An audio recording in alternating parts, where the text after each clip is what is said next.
各位歡迎收睇一節晚間新聞。繼新福利宣布停止支援維澳聯運之後，澳巴亦都決定聽日開始停止支援措施，又話已經徵得交通事務局嘅同意。交通事務局證實消息。澳巴會由8月30號起唔再支援維澳聯運經營嘅 MT1 同埋 MT2 路線。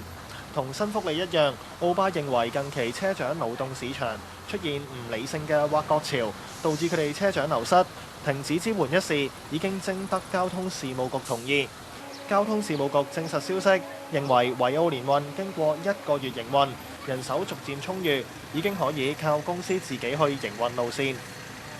另外，勞工局晚上發新聞稿話，鑑於近日有企業聲稱以蝕本價格喺勞動市場上聘用僱員，局方話當勞資雙方確定基本報酬嘅具體金額，僱主就必須要切實支付。如果他日僱主想減薪，就必須先取得僱員嘅書面同意。亦即係話，如果僱員唔同意減低報酬，僱主仍然需要繼續按照原協定支付薪金。澳門電視台記者陳永輝報導。